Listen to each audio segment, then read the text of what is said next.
अंजना ओम कश्यप ने टीचर्स को कल कह दिया कि ये कौड़ी के हैं, टीचर्स कौड़ी के। तो अंजना ओम कश्यप के लिए मैं ये दिखा रही हूँ कि अगर टीचर्स कौड़ी के हैं तो अंजना ओम कश्यप जैसे जो पत्रकार हैं वो फूटी कौड़ी के हैं। इनकी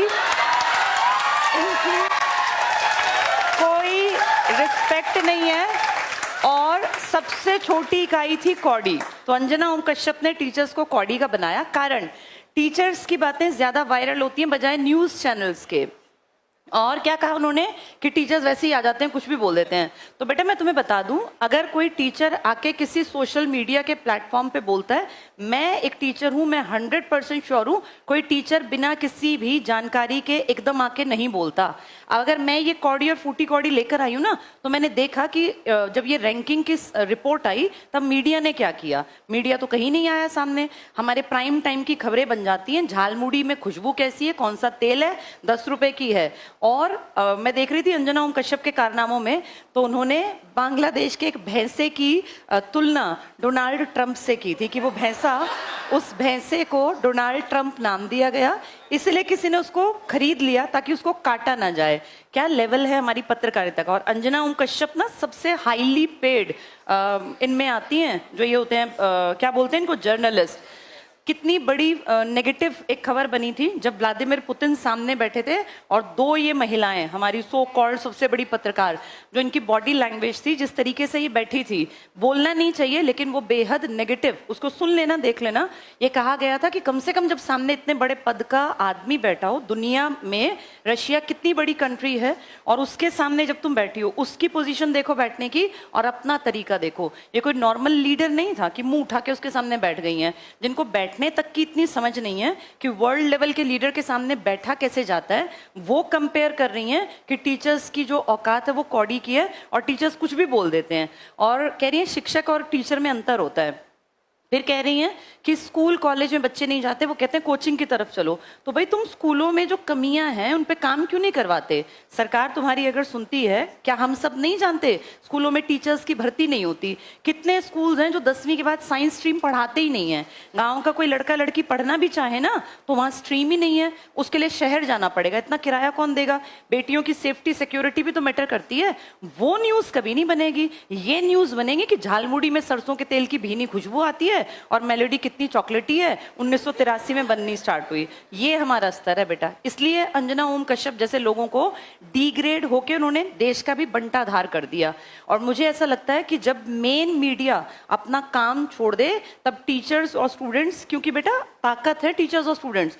जब स्टूडेंट्स को उन्होंने ये कहा बेरोजगारों को कि ये कॉकरोच हैं, तो देखो सब टीचर्स ने इसके खिलाफ आवाज उठाई और कितनी जल्दी ये न्यूज वायरल हो गई, कितनी मिलियंस में।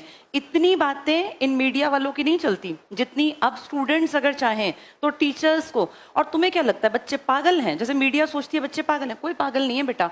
आज के टाइम में हर चीज के ऑप्शंस अवेलेबल हैं। अगर किसी में दम है तो वो चलेगा। अब क्योंकि इस पीढ़ी के टीचर्स दमदार हैं, उनके बात करने का तरीका ऐसा है कि बच्चों तक वो बात पहुंचती है, वो कहीं ना कहीं किसी के दिल पे लगती है, वो आम आदमी के मन को छूती है, तो वो ज्यादा देखते हैं। ज्यादा वायरल का मतलब होता है शेयरिंग ज्यादा, तभी तो चीजें वायरल होती हैं।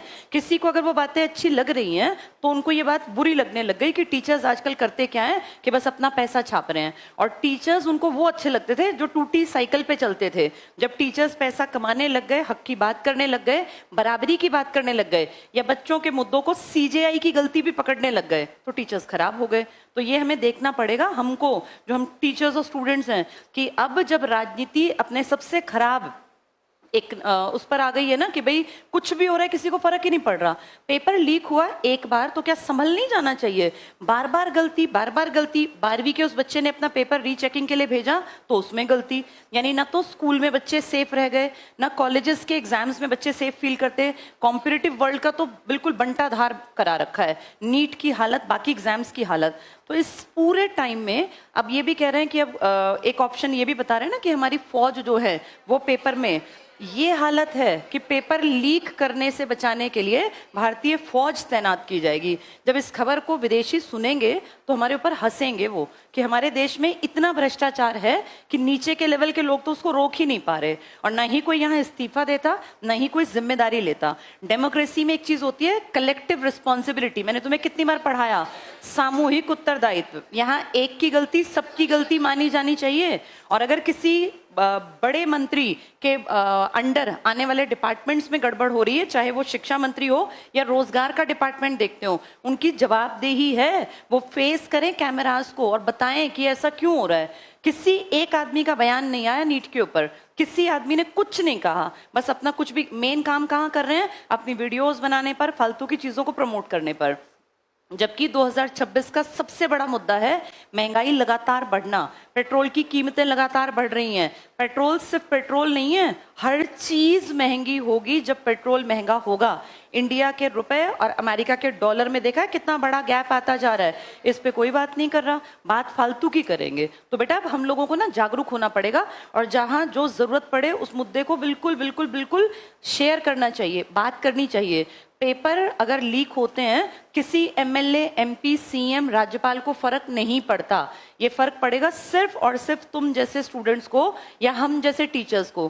पेपर लीक होना नेगेटिव है, क्योंकि इससे सही मेहनत करने वाला बच्चा अपनी पोजीशन को कभी हासिल ही नहीं कर पाएगा।